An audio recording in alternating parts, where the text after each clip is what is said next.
Pemirsa, Pengadilan Negeri Denpasar menggelar sidang dugaan penggelapan dana Yayasan Dianapura dengan kerugian mencapai 25,5 miliar dalam agenda pembacaan dakwaan dengan menghadirkan dua terdakwa. Lantaran Kejaksaan Negeri Badung belum bisa menghadirkan salah satu terdakwa sehingga sidang kembali ditunda.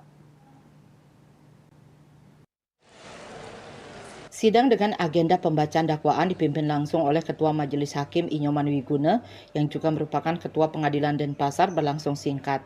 Awalnya agenda persidangan akan menghadirkan dua terdakwa, yakni I Gusti Ketut Mustika dan R. Rulik Setiahadi.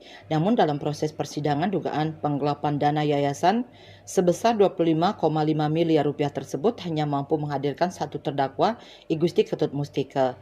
Sementara terdakwa R. Rulik Setiahadi tidak bisa hadir dalam persidangan. Hal itu membuat majelis hakim kembali menunda persidangan untuk kedua kalinya. Sedangkan pihak korban melalui kuasa hukumnya mempertanyakan ketidakhadiran terdakwa R. Rulik Setiahadi dalam persidangan padahal masih dalam penahanan di Lapas Kerobokan. Saat ini sudah sidang yang kedua kalinya. Dan sidang kedua kali ini tidak bisa berjalan dengan baik karena salah satu terdakwa Rulik tidak bisa hadir.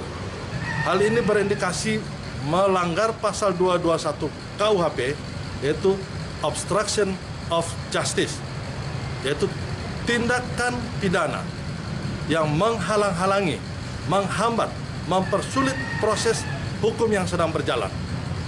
Oleh sebab itu kami dari kuasa hukum meminta kepada Majelis Hakim Pengadilan Negeri, dalam hal ini Bapak Ketua Pengadilan Negeri Denpasar, untuk memerintahkan JPU agar menghadirkan terdakwa secara paksa.